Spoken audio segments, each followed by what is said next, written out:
Hello, and welcome to the fourth and final session of the annual NIJ Forensic Science R&D Symposium. This final session will highlight NIJ-funded R&D projects in forensic anthropology, forensic pathology, forensic entomology, and microbial forensics as applied to medical legal death investigations. My name is Danielle McLeod-Henning, and I am a program manager and physical scientist in the Office of Investigative and Forensic Sciences at the National Institute of Justice, the research and development agency of the U.S. Department of Justice. I am responsible for managing projects in forensic science research and development, specifically in forensic anthropology, forensic pathology, crime scene examination, and related medical legal death investigation fields. I will be monitoring this session of the symposium. Although we aren't meeting in person for another year, our virtual environment gives us an opportunity to expand our event to showcase more of our forensic science R&D investments. If you have not done so already, please make sure to check out our virtual poster session. Additionally, all presentations, both oral and poster, will be archived at NIJ's Forensic Technology Center of Excellence's website at forensiccoe.org. At this time, I would like to thank our oral and poster presenters for participating in our 2022 NIJ Forensic Science R&D Symposium, and thank our Forensic Technology Center of Excellence at RTI for facilitating a great event. And without further ado, let's begin the session. Our first presenter is Dr. Daniel Wescott, a professor in the Department of Anthropology and the director of the Forensic Anthropology Center at Texas State University, San Marcos. Dr. Wescott will discuss using unmanned aerial system-based remote sensing to discover clandestine human remains. Welcome, Dr. Wescott. My name is Danny Wescott. I'm a biological anthropologist and the PI of an NIJ-funded project exploring the use of remote sensing to locate clandestine remains. This is a multidisciplinary and collaborative project. My collaborators include Gene Robinson, who is a professional drone pilot stationed out of Wimberley, Texas, but who conducts search missions nationally. Dr. Derek Anderson is a professor of electrical engineering and computer science. He specializes in data fusion and machine learning and automated decision-making.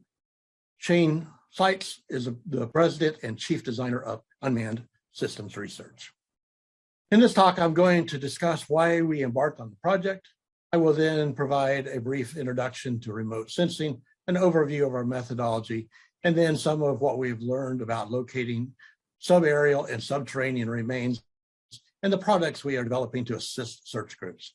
Finally, I will discuss some of the ideas we have about training and scene exploration. During forensic investigations of missing but presumed dead individuals, a search team will work to locate, document, and recover clandestine human remains.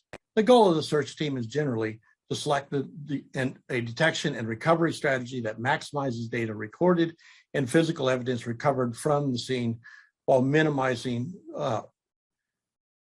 scene and evidence alterations. Traditionally, forensic searches involve time and resource-consuming visual pedestrian surveys, trained human remains detection dogs, and/or geophysical prospecting methods in highly probable areas. However, accurate clandestine remain detection is often difficult because of factors such as large geographical areas that need to be covered, vegetation obstruction, rough terrain, and the potential for other hazards. In addition, these methods have the potential to result from accidental alteration of the scene before it is thoroughly documented. A novel approach to the problem of locating clandestine remains is to use small, remotely controlled aircraft or unmanned aerial systems equipped with the appropriate sensors.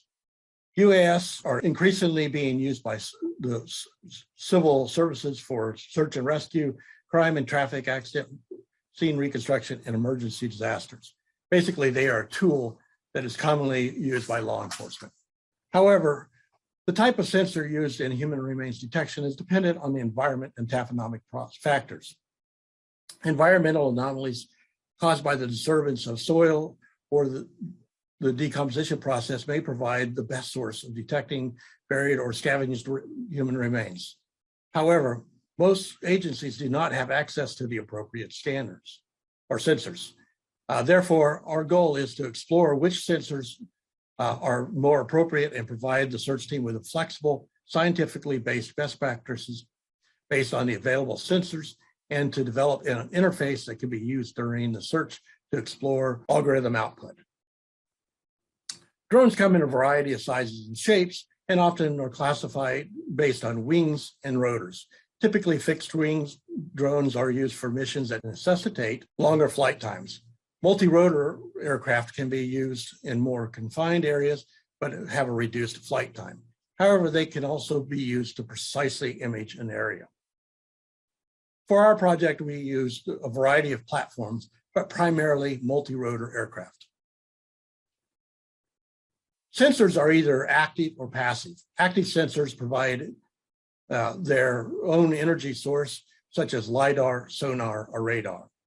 Passive sensors, on the other hand, measure naturally available energy from the sun, and it is reflected for visible bands or absorbed and re-emitted for thermal bands. To date, we have focused most of our research on the visible red edge, near infrared, and infrared bands, but we also believe ultraviolet has some potential, especially for older cases. Red edge and near infrared are ideal for protecting or for detecting burials by examining the health of vegetation, while infrared detects heat. The most common sensors is the 3-band RGB or red, green, blue.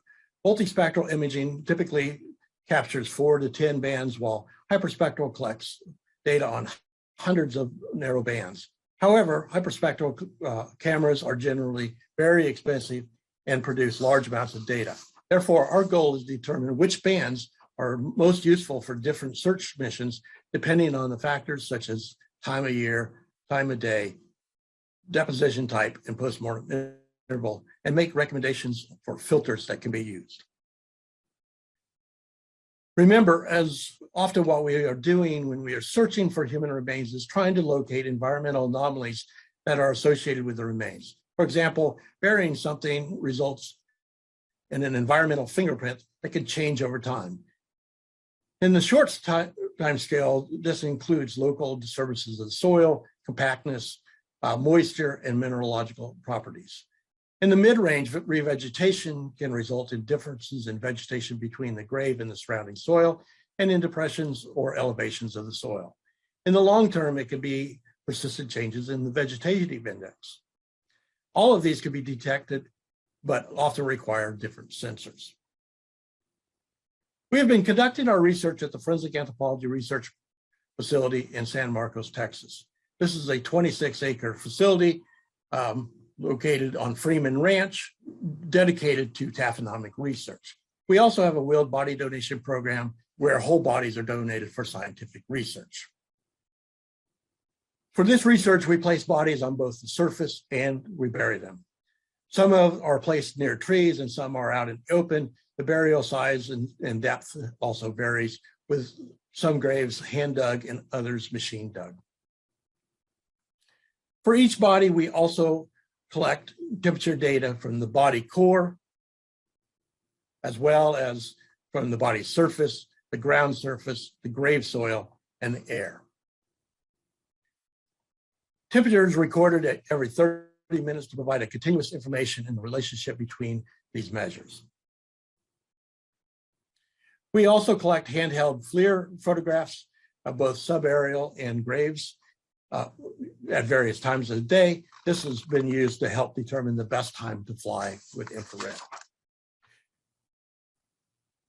Finally, over the past 2 years, we have flown at different times of the year, different times of the day, and using different sensors.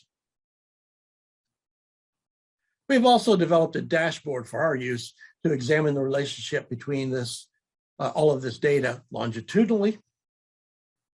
We have also developed an interface that can be used for analyzing images collected from the drone. This interface will become available to search teams and continuously evolve.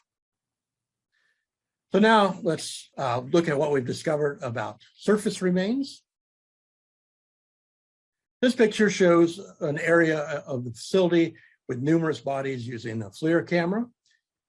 As you can see, the bodies are of different temperature than the surrounding ground. Temperature differences can depend on the air temperature and the time of day.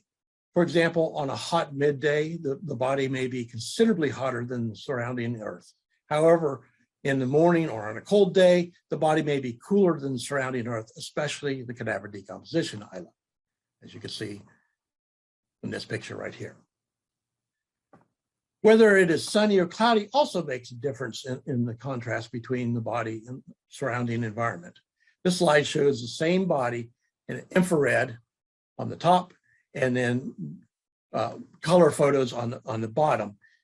The difference between the ones on the left and the ones on the right is on the left, this is from a sunny or a cloudy day, and on the right, the photo was taken on a sunny day.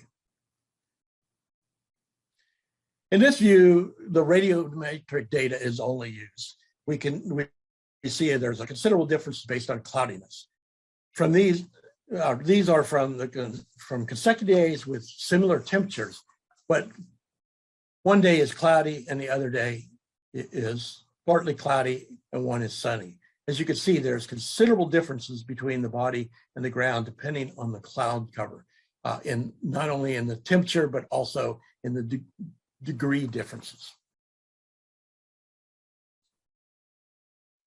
So we have been working on a graphical user interface which allows us to take images collected from the drone and look at specific regions of interest, change the view to 3D, take measurements, and change the spectral band even. The goal of the interface is to allow users to explore the data more completely. Recently, we have changed it so that these are separate tabs to make it easier for the user. The user can upload files and change point size and voxel size. They can also switch from point cloud to mesh view and also look at high color mode views. Standard and unique algorithms can be run to help detect anomalies using different spectral bands. Algorithms used for self-driving vehicles, for example, can be used to detect human shapes. However, badly decomposed bodies may not be recognizable or obscured by the cadaver decomposition island.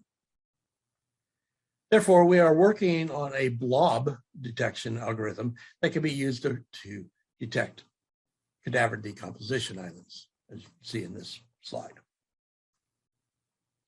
We also hope to be able to train the data to recognize skeletal remains, burial mounds, and other indicators of clandestine remains. If the user has hyperspectral data, the interface can do things like compute vegetative index that can be explored, allow the user to explore the data spatially. Now let's switch to buried remains. And most of what we have done on this is use a payload of infrared and near infrared. This slide shows the relationship between body core temperatures, the grave soil temperature just above the surface, and the ground surface temperature. As you can see, they follow a very similar pattern, but there is more extreme changes in 24-hour period in the ground surface temperature, followed by the grave soil, followed by the body. There is also a lag time. It is during this lag time, usually early morning or after dusk, that we are more likely to detect buried remains using thermal data. Out of interest, we machine dug a grave long enough to place a body in an extended position, but then place the body in a fetal position at one end. We placed all of the temperature probes and filled the grave. And you can see the temperature probe sticking out over here. This slide shows that same burial with regular photography and infrared photography in the early morning. As you can tell, the grave soil is warmer than the surrounding soil, especially in the area where the body is decomposing. By mid-afternoon, this difference would not be visible. This is another anomaly that we have noticed. In the shallow graves, as the body went through bloat, the soil would be pushed up and compressed. When the bloat finished and the body collapsed, it formed a cavity in the soil. And in some cases, a hole would form from the surface to the cavity by either rain or animal activity. In the morning, this vent is usually warmer than the grave soil, but in the afternoon, it is cooler. You can see in this one, in the morning, this vent is really warm, and that same vent in the afternoon is cooler. However, in both of these cases, the differences can be detected. So we've also developed the radiometric data toolset, and it is designed specifically to detect even small differences in temperature beyond the background using FLIR imaging, but any radiometric data can be used. The toolkit allows the user to import radiometric data into several standard palettes. Once this process has been completed, RDT can batch process large volumes of FLIR data by user-definable parameters. The first parameter is by the percentage above and below, or kind of the average of the background data. The second is the user can define a known temperature range, and that can be as small as 1 degree. As you can see in this screenshot, there is an anomaly that was detected as little as 5 degrees above average temperature in the region. And you can see that in this spike right in here. We can focus on this area and get a little clearer view of the temperature differences. Basically, what we are looking here is at one of those vent holes. We can also view this data in 3D. This slide is another example showing a burial anomaly detected. This is a body that is undergoing decomposition and heating the grave soil, and it is heating a relatively large area, but that can be detected. Burials can also be detected based on vegetation differences. These differences are detectable in near infrared and probably with ultraviolet. Spatial analysis of vegetative index appear to be a valuable tool for detecting older graves, especially in the spring. And this one, you can see this is a burial. This was buried, and actually right next to it is one that was buried at the same time with no body. Just showing you the vegetation differences. And this is viewed from the air, and this slide shows a row of burials. The burials are approximately 18 inches deep. These burials were placed between 2013 on the left and 2015 on the right at different seasons.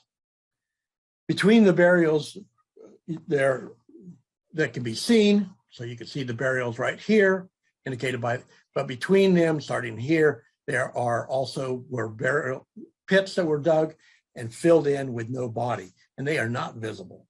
It also note that you can actually visibly see all of the old CDIs in this area. Now let's turn to some really cool augmented reality stuff that we can use for visualization of the scene and training. This is something that we are in the process of developing and hope that it will be very beneficial. In this slide, we have taken images of a scene, and using augmented reality glasses can visualize it in 3D and even move around. So here we have the scene, we see something of interest, and we can move around and focus specifically on that. This is just showing you another example of this. And in this case, the individual in here is actually using augmented reality glasses and is moving around, manipulating around the scene. The individual can zoom in to explore regions of interest, change the visualization settings, and interact with the data set. And we can hook up a TV to what the computer and actually visualize what is the person with the AR glasses is seeing. And we believe that this will allow us to train users on what the typical types of anomalies that are present and potentially be used to visualize real outdoor scenes in the future. Thank you very much, and be glad to answer questions later. Thank you. Excellent. Thank you so much for your presentation. If you have any questions for Dr. Wescott, please type them in the chat and we'll get them answered during the Q&A session. Our next presenters are Dr. Jessica Metcalf and Dr. Zachary Burcham. Dr. Metcalf is an associate professor and director of the Metcalf Lab in the Department of Animal Sciences at Colorado State University.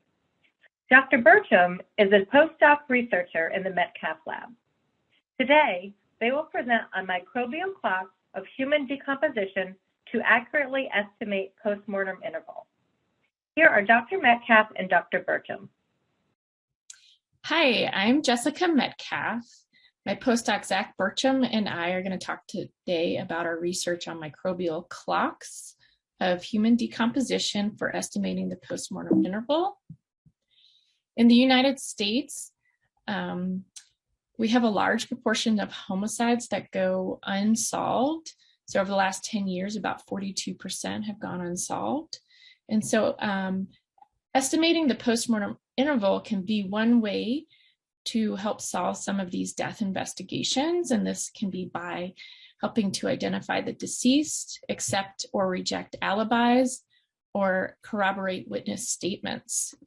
But estimating PMI can be really difficult, especially after the first several days of death, because the process of decomposition begins. And so it's a really challenging type of evidence to get. And so decomposition is often actually viewed as problematic for forensic pathology and as evidence because it can lead to the destruction of evidence. We think that decomposition processes and byproducts are actually physical evidence in their own right.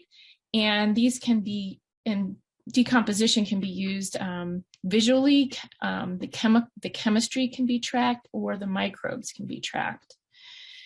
And so the decomposition process is very dynamic. And so it changes sometimes really rapidly and very dramatically. And even though it's continuous, we've sort of divided it into stages as one way to help with using forensic science tools. When this is an example here of decomposition of a vertebrate cadaver, a swine cadaver, and you can see going through A, B, C, and D, the really dramatic changes that this body goes through. We call this a cadaver decomposition island because you can see that the nutrient pulse coming from the body is so intense that it actually kills the plant life around it. And so this really dynamic process is partly driven by microbes. They help facilitate the breakdown of tissue, and they become really abundant and they're able to move around. They move into the soil and they change really dramatically in their relative abundances over time. And so our question that we've been working on in my lab over the last decade is, are these microbial changes throughout this dynamic decomposition process, are they predictable enough to estimate PMI? And here I show two conceptual figures. And so this is just the idea of decomposition over time with the same individual. And you may have certain microbes that are abundant at the beginning and they become less abundant, whereas other microbes become more abundant at a different time point. And so what we want to know is that process repeatable where we see sort of these peaks and abundances over time? And in this figure on the right, what we show is, again, it's more of a conceptual figure. So out of the hundreds to thousands of microbes, we've pulled out a few that are really good examples of microbes that become abundant at a certain kind of time point or time frame in decomposition, with the idea that this is sort of a stopwatch of decomposition and who's becoming abundant at different time points. And so About a decade ago, we had our first grant from NIJ, and that supported some of the fundamental research that we build on with the results we'll talk about today. So in 2013, we published a paper using a mouse model that showed that in a very controlled experiment, mice really had the same microbes at the same time point over decomposition. And this is what that experiment looked like. We decomposed 40 mice, and at 8 time points, we destructively sampled 5 and profiled all the microbes. So bacteria, archaea, microbial eukaryotes. And what we wanted to look at is, and what we found is that across time points, we had really different communities of microbes, but within time point, across the different individuals, they were very, very similar. And that allowed us to generate a tool to predict PMI really accurately. And in our next experiment, what we wanted to try to start addressing is how the environment might play a role and whether this tool can really be used in a real life scenario. So we repeated a similar mouse experiment, but in this case, we used 3 different soil types, very different soil types that had very different starting soil microbial communities as sort of a proxy for different environments. And so we wanted to know, when we decompose mice on 3 different soil types, do we still get those same microbial decomposer communities? And the answer was yes, and it still worked very well, and we were able to generate a really accurate model that predicted PMI for the mice. And so then we had the opportunity to work with Sam Houston State University with 4 cadavers that were placed, 2 in the winter, 2 in the spring. And that was our first attempt to try to see, well, is this going to translate at all well in an outdoor scenario that's more realistic?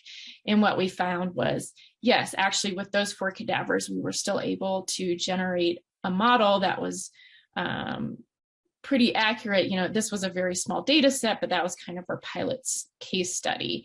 And so this brings us to the project that we're going to talk about today, where we're trying to start to really get at whether we can generate a generalizable model that predicts PMI for human cadavers.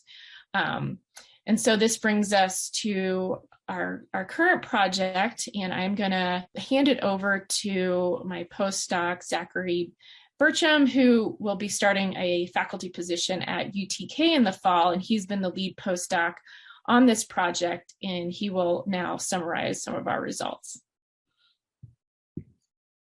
Thank you, Jessica.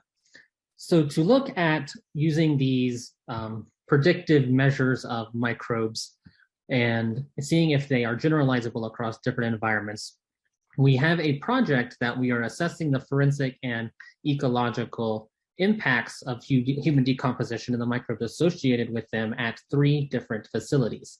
These facilities are the one associated with the University of Tennessee in Knoxville, one that's in southeastern Texas associated with the Sam Houston State University, and one in western Colorado associated with Colorado Mesa University. And at each of these facilities, we have placed a total of, or in total, we placed 36 bodies, and at each facility, we placed 3 bodies for every season. So this gave us a total of 36 bodies that we then sampled the skin and the soil across the first 21 days of decomposition. And this project is actually funded by 2 NIJ grants. The first one that we obtained in 2015 allowed us to sample the 16S RNA and 18S RNA communities from the samples, where the 16S RNA allows us to measure the bacterial changes within the cadavers and within the soil associated with them. And the 18S samples allow us to look at the microbial eukaryotes. The 2016 grant allowed us to expand this to more of a multi-omics project. So we were able to collect shotgun metagenomic data, but also metabolomic data as well. So I do want to point out a little bit about the locations of these facilities. And as you can see here by this climate map, you'll notice that the Sam Houston State or SHSU facility in Texas and the UTK facility in Tennessee both fall within similar climate types, a humid subtropical climate, meaning warmer weather and more humidity present within the air. Colorado is a little bit unique because it's a cold semi-arid steppe environment where we get colder temperatures, especially in the winter, and it's also extremely dry. So by looking at these 3 facilities, we're able to really measure 2 things. One being that we have two geographical locations, UTK and SHSU, that fall within the same climate type, but are very distant from each other geographically. And then also comparing those, if those changes are the same within those facilities with their distance, and also comparing if those changes are similar at a completely different climate that we find in Colorado. So over the course of the study, when we look at the temperature and precipitation data, what we see is that the Colorado facility was colder, especially in the winter months. And as you'll notice on the right-hand side, looking at the total precipitation, that the Colorado facility received very little precipitation over the study, and was very dry during that time. SHSU and UTK facilities, being in the same climate, had very similar temperature and precipitation patterns, minus that extremely rainy month at SHSU. We also collected the soils at day 0, or naive soils, to see what their conditions were before decomposition took place. And what I really just want to draw your attention to are the similarities that we can see between the SHSU and UTK facilities, though with some slight variation. But certain conditions such as low salinity, normal cation exchange, and some levels of organic matter usually mean that microbes are more prevalent and can function easier in those types of environments, while CMU is a little bit more of a harsh environment, and this can be due to factors such as the high salinity present there and coupled with the extremely low presence of organic matter in the soils. Looking at some of the base level diversity of the communities, we use the metagenomic shotgun data and looked at the taxonomy of the microbes that were present. And by taxonomy, I just mean like the members or the types of microbes that we see. And looking at the day 0, we can see that before decomposition has taken place, each facility is relatively unique in the way that they're structured, by the way that they are grouping separately on this PCOA plot here. When we do a similar plot, but do the functional genes that we detected, we actually see that the SHSU and UTK facility, which are in the same climate zone, are more coupled with each other within the plot, and CMU is separate. And this could be indicative of, while they have different types of microbes present, the microbes could be still performing the same types of functions within that same or similar environment that we see at SHSU and UTK. Looking at the soil metabolites at day 0, we really don't see a huge change in their diversity over time as compared to the taxonomy and genes. So I want to point out just the decomposition rates in general at these facilities.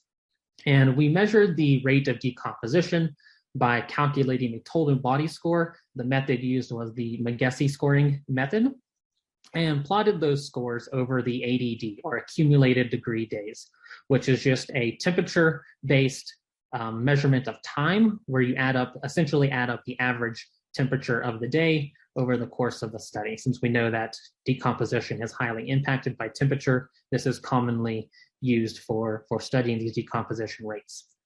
So when I'm showing you the decomposition rates at UTK, you can see that it shows a relatively similar pattern in the fall, spring, and summer months, and looks to be a little halted in the winter because the scores are not getting as high. And this is likely due to the colder temperatures present that could slow microbial processes, but also can lead to less scavengers such as invertebrates being present. When we look at the similar data from SHSU, we actually find that UTK and SHSU have relatively similar patterns in their way their decomposition progresses, especially in the little bit warmer months, and then with the comparison between winters. But interestingly, when we look at the way decomposition progresses at CMU, you'll see that it gets a little bit more stunted in its decomposition progression, and that the temperatures based off of ADD are lower as well. Summer being the season that seems to be the most consistent across sites. So I just want to really drive home the point here, what I showed you with the different information of the taxonomy and the functional genes and the soil conditions and the way decomposition progresses, that SHSU and UTK seem to have very similar conditions and processes within them, and that CMU, or the Colorado facility, is extremely different, or is a little bit of an outlier of the three. So of course, the question kind of arises is, even though we have this CMU facility that's so different and the other two that are similar, are the microbial decomposers, are they generalizable enough across the facilities where you can still make a PMI prediction with the data? Or is there just too much variation there that you can't model it accurately? So what we wanted to do is use our multi-omics data to help predict this postmortem interval to answer this question. We used our entire multi-omic data set and broke it up into our 16S and 18S rRNA. Also wanted to look at our shotgun metagenomic taxonomy with our genes as well. And then also looking at the metabolites present in the system. And what we have done here is we take these different data sets and we look at how different parts of the data set change over time. For instance, if we're looking at microbial taxonomy, we're looking at how different types of microbes are changing over time with decomposition, and if that is predictive of how long that postmortem interval is. So the approach that we've done for this is a machine learning method using random forest models. And random forest models have been shown to work really well with microbiome data. So that's why we chose those. And we did a kind of a validation methodology called leave one out. And the way this works is, if you remember from the introduction of the study, I told you that we had 36 total bodies. Well, what we do is we take 35 of those bodies and we take one body and we leave that one out. Within those 35 bodies, we then train the model.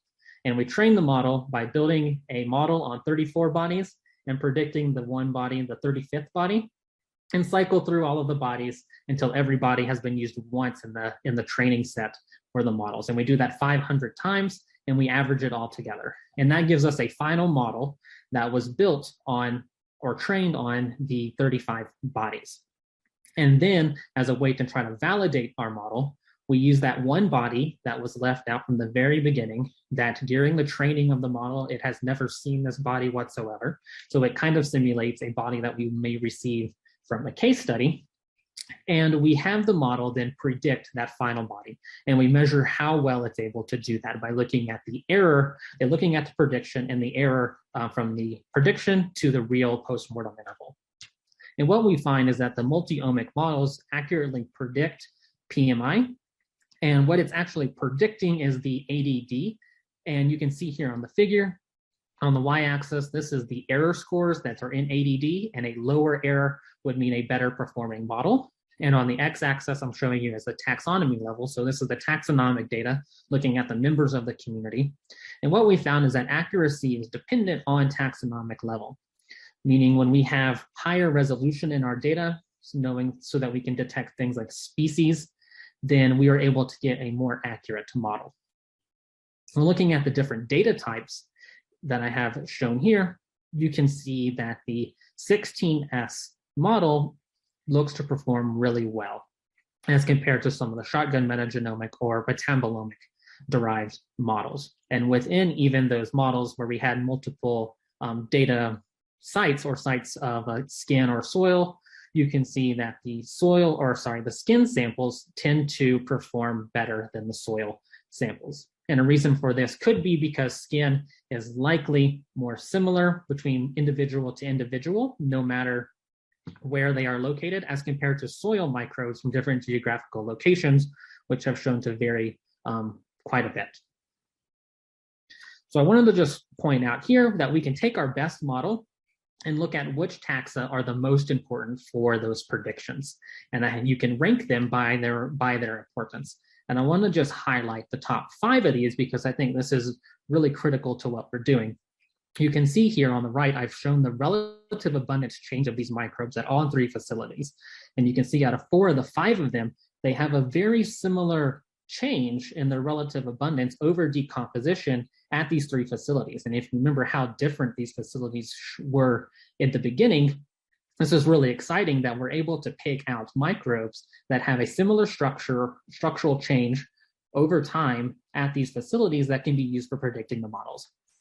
And even if we have in the case of number 2 here that you can see on the top right in blue, where it doesn't actually have this exact same pattern at all the facilities, that organism can still help predict these samples coming from the other facilities and then coupled with other organisms in the model can still be extremely informative.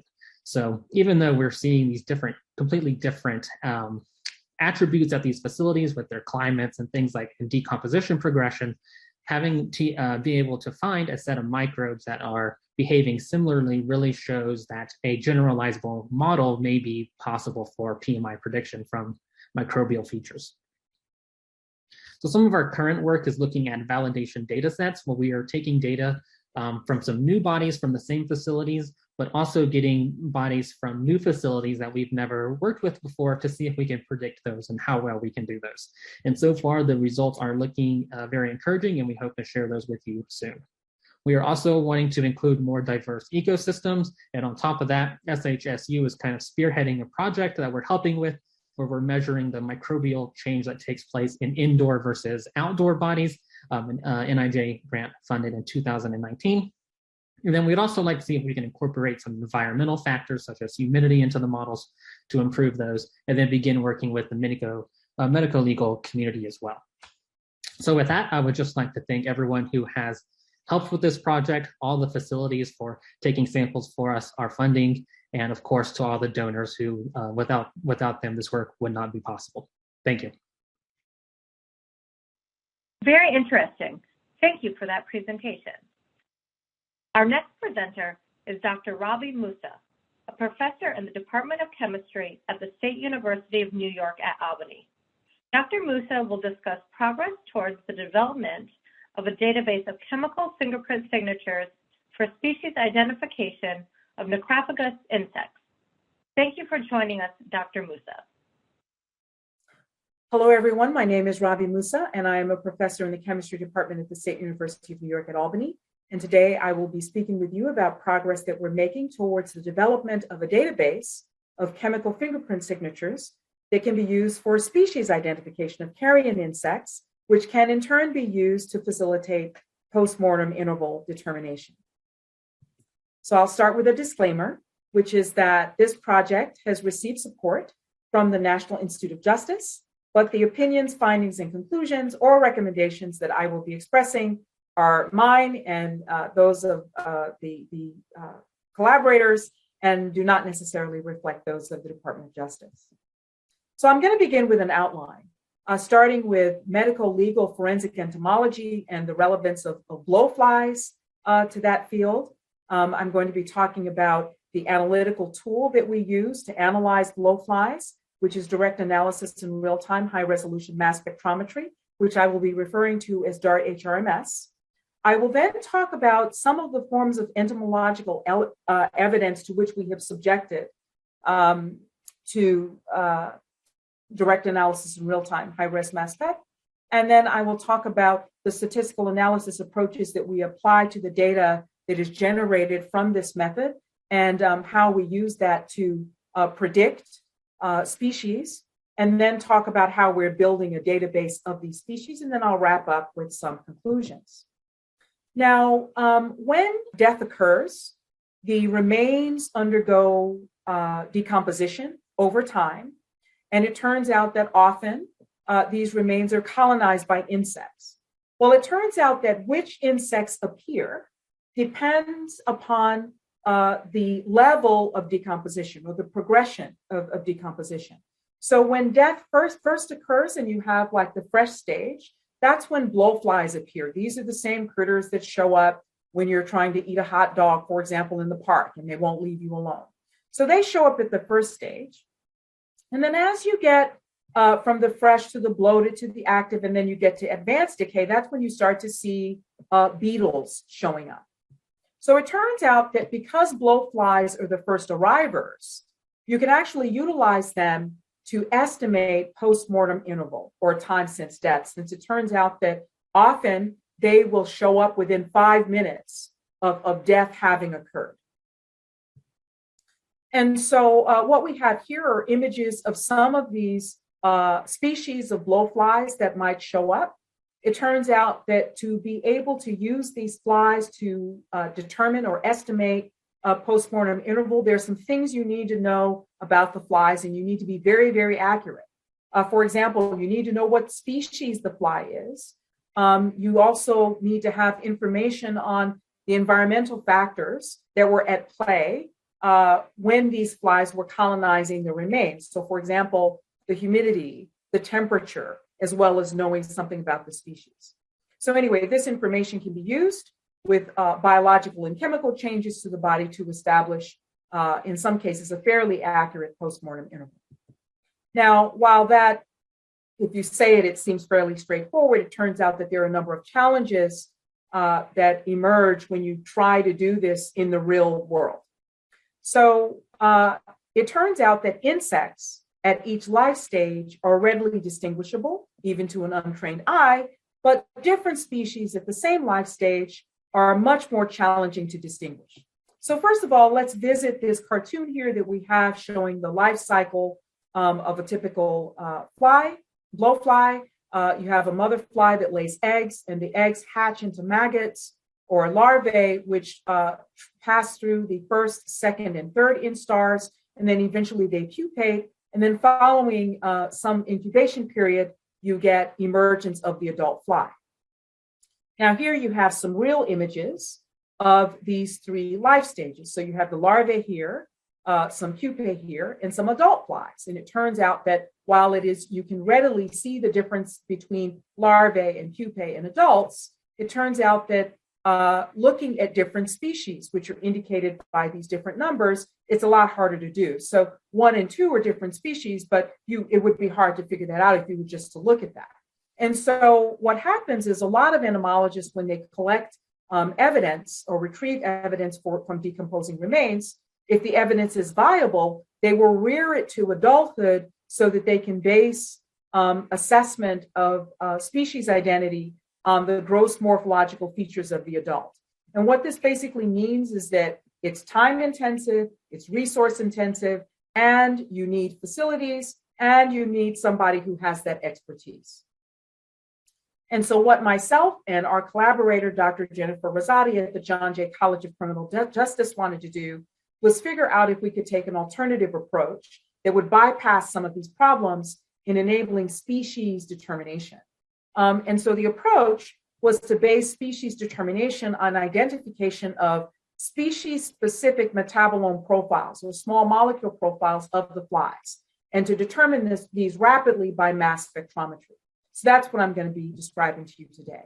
So the technique that we use for this is called direct analysis in real time, high resolution mass spectrometry, or DART HRMS. And you can actually see the sampling done here. A person is holding a leaf there at the instrument. And in a few seconds, you'll see some lines show up. That's the mass spectrum. And you can essentially get that data, a profile of the small molecules that are in that sample within like 3 seconds or so, 3 to 5 seconds. And all you're doing is holding your sample in the open air gap between the mass spectrometer and the ion source. And you can see here that we're actually holding an insect. And you can actually detect the molecules that are being given off by that insect. Here we're holding a seed, for example. So it's an open air ambient ionization method, as you can see here. We get millimass unit resolution and nanogram detection limits with this. It can analyze a range of samples in different forms, solids, liquids, get powders, for example, even gases. And so we're able also to get the data very rapidly. And so what you have here is a mother fly laying eggs. We wanted to first figure out whether the eggs have species-specific chemical signatures, because the eggs turn out to be the most useless, I guess I would say, or the least useful of the forms of evidence that you can collect. Because first of all, if they're not viable, if they're not alive, you can't rear them to maturity, and they look alike for many, many species. So we wanted to check this out first. And so what we have are captive flies that are separated by species, and they are stored in 70% aqueous ethanol, which is how most forensic entomologists will store their samples. And so we were able to get these separated by species. You get these suspensions in aqueous ethanol, and we simply dip the closed end of a melting point capillary tube into the ethanol suspension and then hold it there in that open air gap, and we get a spectrum. And so essentially what's happening here is that there are molecules in the eggs that are leaching out into the ethanol suspension. So what you have here are 4 different eggs, species of eggs that are indicated down here, L. sericata, P. regina, L. Coeruliviridae, and C. vicina. And you can see that they all look very much alike. And so they're suspended in ethanol.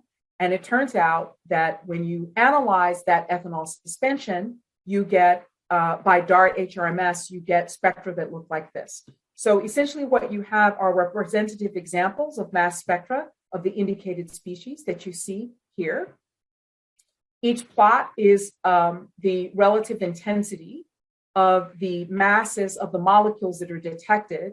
And these masses are in the form of their M/Z values or their mass to charge ratios. Essentially, what we were very surprised to see, but very happy to see, is intraspecies similarities and interspecies differences. So essentially what I'm saying is that each one of these spectra served as a fingerprint for that particular species. And so, for example, with L. sericata, this is the fingerprint. So you see the pattern of lines looks different, whereas for L. coeruliviridae, you see a different pattern of lines. So these are species-specific fingerprints. And what we observed is that for a given species, if you've got eggs laid by multiple mothers who've been reared under different conditions, the fingerprint is remarkably similar, but the fingerprints differ between species. And so one way for you to see that more readily is to render these mass spectral data in the form of a heat map, where, for example, you can see the pattern of lines, which is just the rendering of these mass spectra, where on the x-axis you have the M/Z values, on the y-axis you have the runs, the number of samples. So this was 1, 2, 3, 4, 5 samples, and the intensity of the spots that you see here, which are the detected M/Z values, indicates how intense those peaks are in the spectra. So here in Formia regina, you can see that you have one pattern of lines, which are all very similar because all of the spectra were of the same species. Whereas if you compare that to L. sericata, you see a completely different pattern.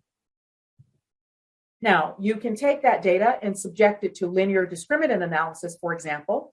And if in fact there are species-specific chemical fingerprints, what you would expect to see is clustering, where like colors, where each color represents a completely different species, cluster together. And so we were happy to see that we do in fact see clustering for all of these. So we had 90 spectral replicates.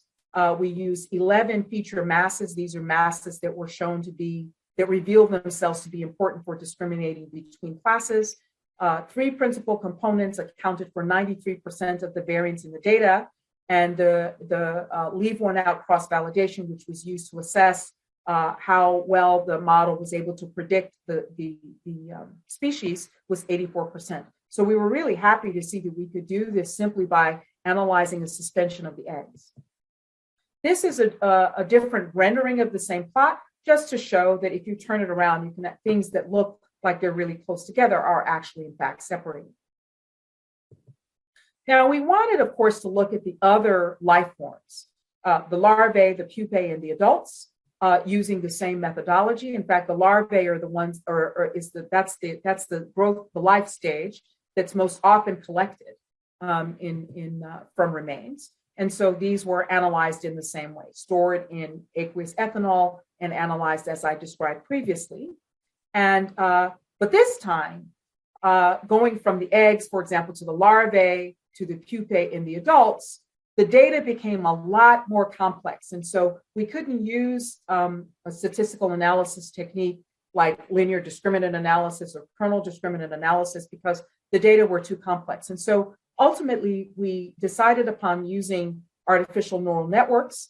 And so these are used to describe, predict, and classify very complex data sets like the one we have here. And they have the ability to learn from a training data set. So the training data set is the data set that you provide where you tell the system that I know what these are. And so these are L. sericata, these are Formia regina, and what have you. And so that's what you're going to use to learn what these are. And then the validation set are what you use to then check to see if it properly learned how to discriminate between the different classes. So artificial neural networks are multi-layer systems where you have an input layer, which would be the mass spectral data in this case, and an output layer, which would be what it is the prediction is.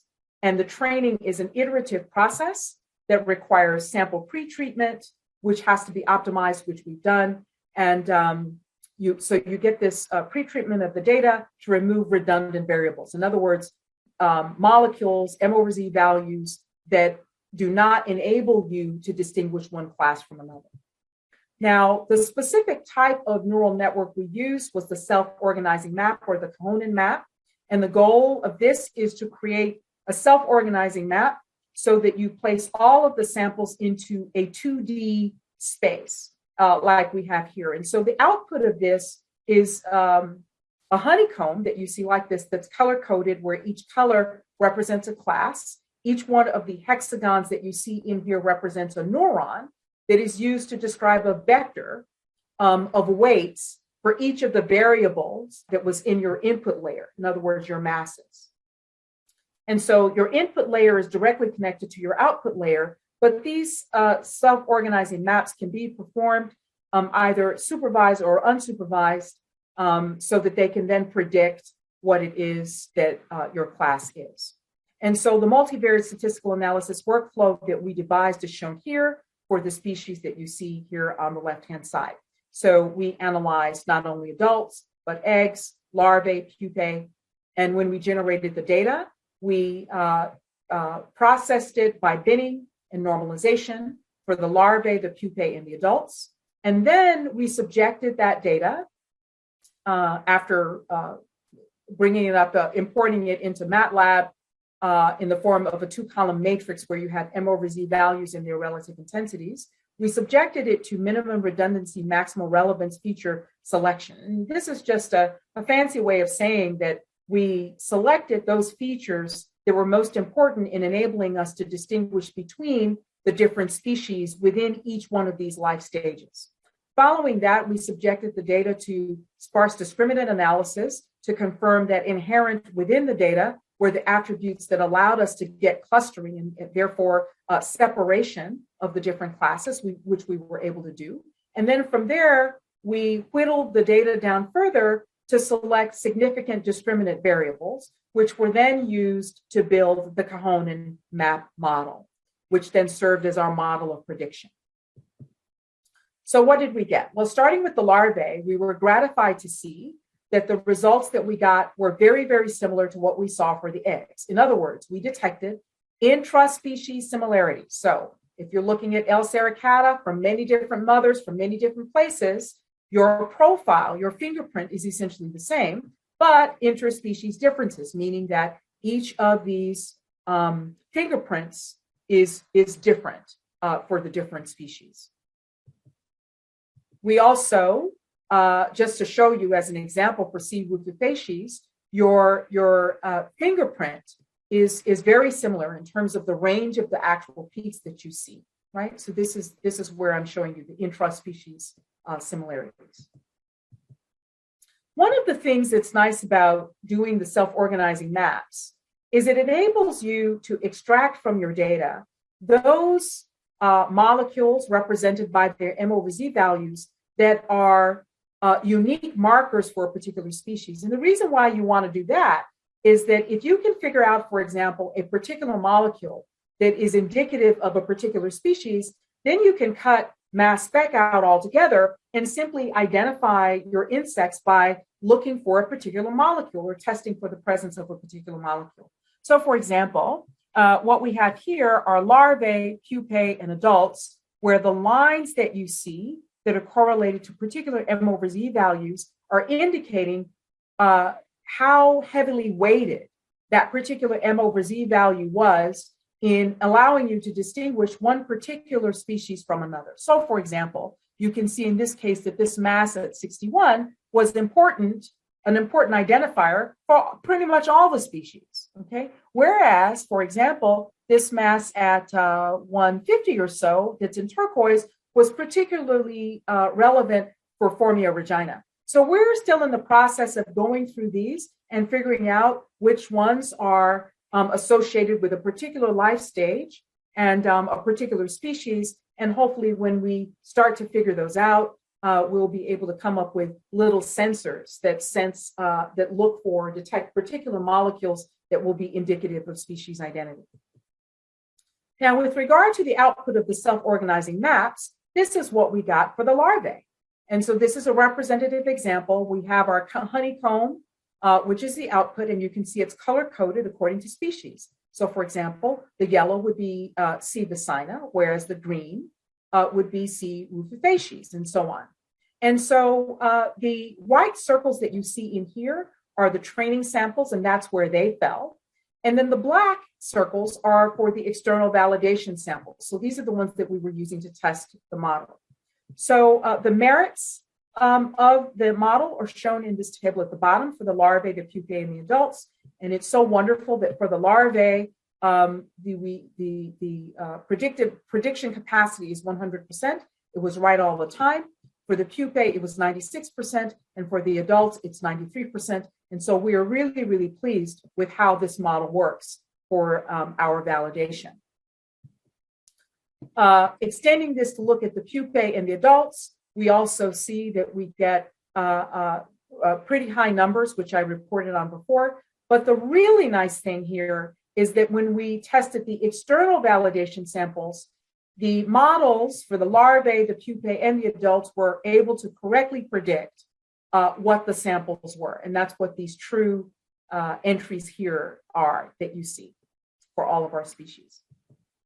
So what we're doing now is greatly amplifying the range of species across North America. Our intent is to catalog the metabolome profiles of all of the blowflies, the species of blowflies that are endemic to North America, so that all you have to do if you have entomological evidence is suspend it in aqueous ethanol, and then if it's analyzed by this technique against our database, you will be able, in a few seconds, less than a minute, to tell what species you have without having to go through all of that extra effort. So I've already mentioned these 3 species that we've analyzed. Here are some more that we've recently analyzed and that are new to us. And it's so wonderful to see how different these fingerprint profiles are for these. And so it makes our work less difficult as we build these databases. So in conclusion, these DART HRMS-derived chemical fingerprint profiles can be quickly acquired. They are consistent between replicates, and they show interspecies and life stage variations, but intraspecies similarities. But they're unique enough to allow for species level discrimination of entomological evidence. And these mass spectral profiles can be systematically reduced in terms of the complexity of the data to reveal the masses that are the most significant for species differentiation, and this can then be used as the input for artificial neural networks. And so this approach describes a method for the rapid identification of carrion insect species of forensic evidence. So with that, I want to wrap up by acknowledging the NIJ for funding this work, our collaborators at JOL, and Dr. Jennifer Rosati, who's a forensic entomologist at the John Jay College of Criminal Justice, and then also acknowledge Dr. Bayram Sultan, who did the statistical analysis, and Dr. Justine Giffen and Amy Osborne, who collected the DART data of the various insects. So with that, I want to thank you for your kind attention, and I'm happy to respond to any questions you have.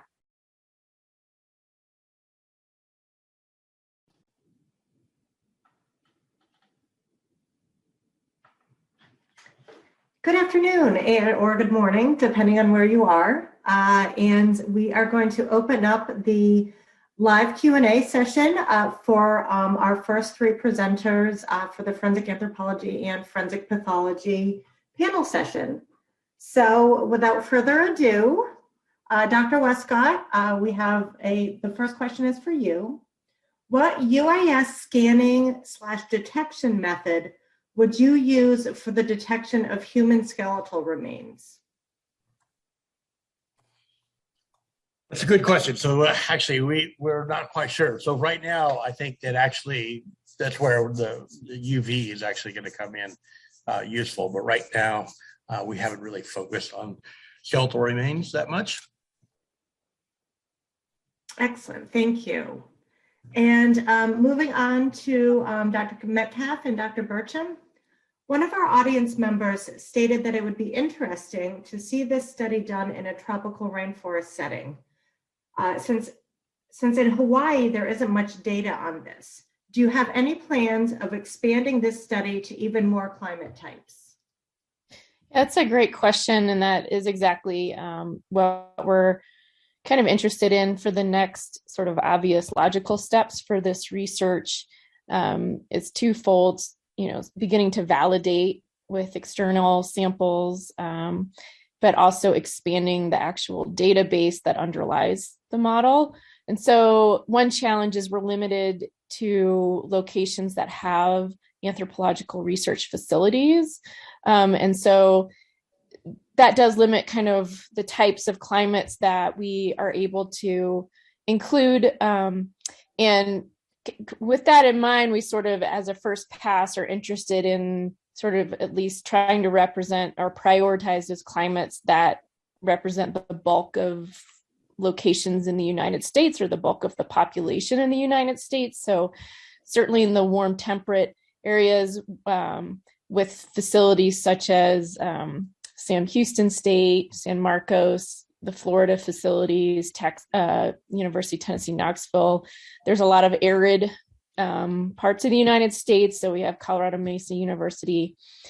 Certainly we would love to include as many climate as we can.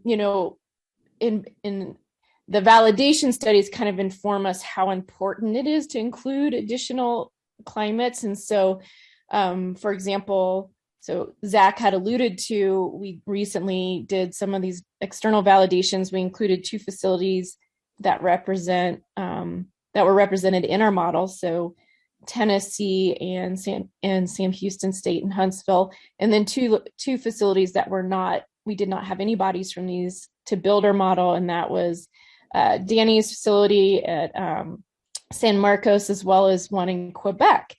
And interestingly, actually, a body from the Quebec site was our lowest error out of all those. So you would have thought, well, it's going to be the bodies that are from locations that were used to build the model, and that actually wasn't so. And we saw, again, as similar to what Zach had mentioned, the skin is by far much lower than the soil, and that's probably because skin is more generalizable of a microbiome than soil, which can be pretty different. Mm-hmm. So I'll stop there. If there's follow-up questions, I can answer them. Excellent. Thank you so much. Dr. Musah, a question for you. Your presentation detailed work for 6 species of blowflies. Are there more species that you would like to expand this project to? And you may have alluded to some of that towards the end of your presentation. Yes, I did, but I have more to say on it. Excellent. So it turns out that there are approximately 40 forensically relevant blowflies in North America. And so because we're trying to create a database of all of the ones that are forensically relevant in North America, we have our project, our current project is funded to actually create that database. So I talked about 6 primarily in this presentation. We are aiming for 40. So far we have 11. As you can imagine, this involves travel and planting flesh of various kinds in bushes and things, and then trapping the flies and what have you, doing the species identification and rearing them. So we're at 11 now, and so we have a few more to go. But yes, the idea is to catalog these and generate a database that covers every forensically relevant Califoridae species in North America. That's wonderful. Thank you. Dr. Wescott, going back to you. Was this a blind study for the pilots, or was the focus to look at the anomalies rather than trying to find them? Okay, so right now, what we've been mainly doing is not a blind study to the pilot right now. What we are trying to do right now is to figure out what anomalies can be detected the easiest, and then figure out which ones we can use kind of automated, already published algorithms on, and which ones we have to develop algorithms on. We have, so actually just last week, I buried a body, a shallow burial that the drone pilot actually doesn't even know it's there yet. And so that was to see if he was going to come back to me and say, hey, I found something, looks interesting. Excellent. Okay, Dr. Metcalf and Dr. Burcham, another question for you. How would the multi-omic PMI estimation accuracy, let me start over. How would the multi-omic PMI estimation accuracy change in individuals with different disease states at death that could alter their initial phenotype-microbiome? Yes, well, I'll field this one. That's a fantastic question that unfortunately we don't know the answer to yet, but we have been heavily discussing this. There's some preliminary research out there that has shown that the microbiome state post-mortem may be affected by the cause of death. I think a logical continuation that we are interested in doing is, which I think is probably pretty obvious, that what if someone's been taking antibiotics all the way up to death? And how would that disrupt the microbiome and then in turn affect our models? So that's something we're currently trying to figure out the best way to handle it study-wise, but it's definitely in the cards for us. Excellent. Yeah, a lot of variables too. Okay, Dr. Musah, what is the advantage of using DART HRMS-derived chemical fingerprint profiles of blowflies as opposed to using DNA analysis? Well, the bottom line is that if we could use DNA, we would be out of business and everything would be great and wonderful. So the goal, of course, is DNA, but there's a challenge, and it is that the genomes of the vast majority of insects that are forensically relevant, those genomes haven't been mapped. And of course, you can't do species identification if you don't have a database of genomes associated with species. Now, we're taking advantage of the fact that the small molecule profile or the metabolome is defined by the uniqueness of the genome. That's actually why these models work very well.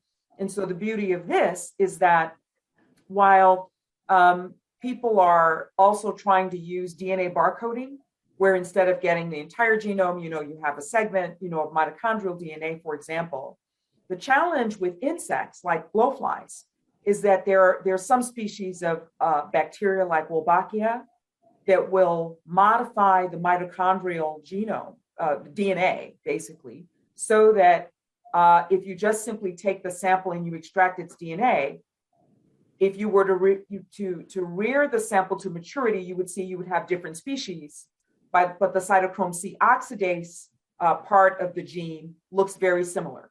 So at best, you might be able to get genus level differentiation, but not species level differentiation. And you absolutely have to have the species to be able to correctly back calculate what the postmortem interval might be based on the timing of when the eggs were laid on the decomposing remains. So the advantage that DART HRMS gives us is that it gives us a genome-specific metabolome profile, and it does it really, really fast.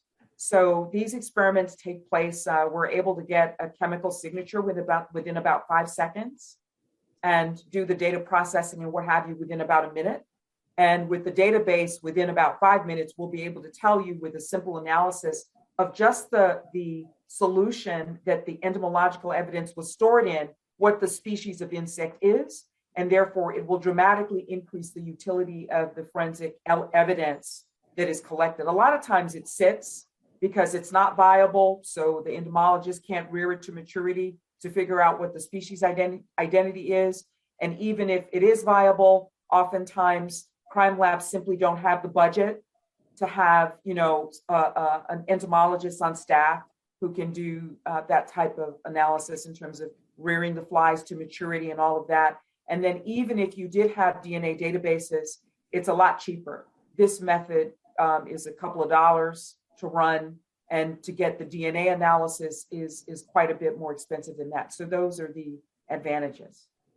Excellent. Thank you so much. Okay, circling back, Dr. Wescott, we have a couple more questions for you.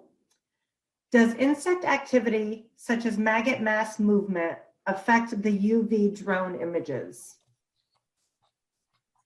Not that I've noticed. Excellent. And one other question for you. For detection of remains or burial grounds, is there a preferred height to fly a drone? And then it continues on. Is there a certain height at which you would be unable to distinguish environmental changes related to decomposing remains? I'm not exactly sure the best height. We've played around with this a little bit. This is actually something we're doing right now as well, with the especially with the thermal images, because if you think about it, it's kind of like, you know, if you put your hand right over the top of a candle, you can feel the heat, but as you go up higher, you're going to feel less heat. So this is something that we've been playing with here just recently. But for the most part, within the range that you typically fly on a drone, which is, you know, you're going to be fine. But obviously, the lower you can go, the better for the most part. Yeah. Wonderful. Thank you. And Dr. Metcalf and Dr. Burcham, we have 2 more questions for you as well. So the first being, do you have any insight on how the microbial taxonomy for a surface burial correlates with that of a subterranean burial, like Dr. Wescott described to us? And then also somebody also asked about submerged remains as well. So subterranean and submerged. Yeah, so those are great questions. And as a microbial ecologist, I can tell you they will be different. We haven't looked at it yet, but certainly we know with soil profiles, because of the biochemical gradients, you get different microbial gradients as you go down. The only relevant study that we've done was more of a, well, it was a depth one, but it was with surface remains and how far does that decomposition profile sort of in the study we did, this was at Sam Houston State, you could see that decomposition microbial kind of community in the 2 and 4 centimeter, but not in the 8 and 10 centimeter. But again, that was for a surface. It doesn't really answer this question. And right now, so we haven't looked into submerged. I know that there's some papers with swine that have looked into that, and that's definitely going to be different. One of the things that we are looking into right now is indoor versus outdoor. And so we do have a study looking at that. Excellent, thank you. And another question, you took skin samples from the face and hip areas of the bodies. Can you explain why these areas were chosen? Sure. So in an earlier study, we swabbed many different skin locations, and what we found is they're very similar.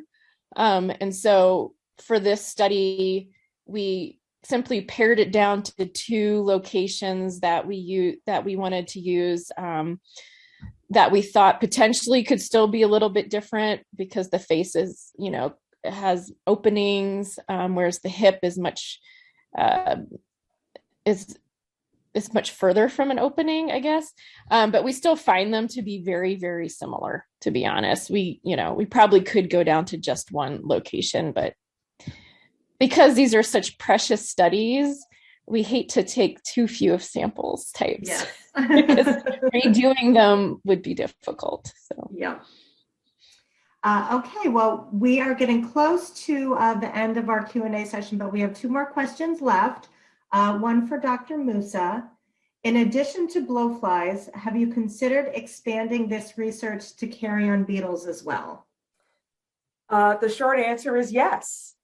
We have a parallel project working with carrion beetles, and it's real fun because they're real fun. I can tell you, interestingly, that what we have found is that everything that we've discovered for the in terms of species determination of the life stages for the Calliphoridae also applies to beetles. And so, in fact, one of my graduate students, Amy Osborne, at the actual APES conference, which just was a few days ago, gave a talk on the carrion beetles.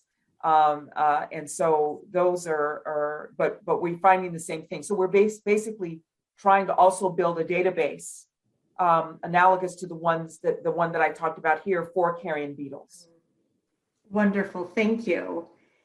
And final question, back to Drs. Metcalf and Burcham. You mentioned the multi-omics models accurately predicted the PMI.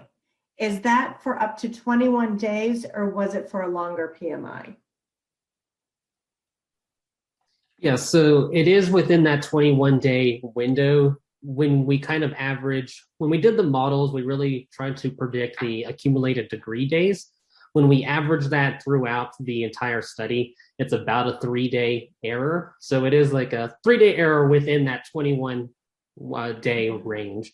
If our error was outside of the range of our study, that would be a real problem with the model. So we really kept that quite small, I think. Wonderful, thank you. Well, I want to thank again all of our presenters for this session. Very interesting, and it was a pleasure to have you all and to see you all virtually. That will now conclude this Q&A session, and we will be starting back up in just over 10 minutes at 3:45 Eastern for the final 3 presenters. Thank you.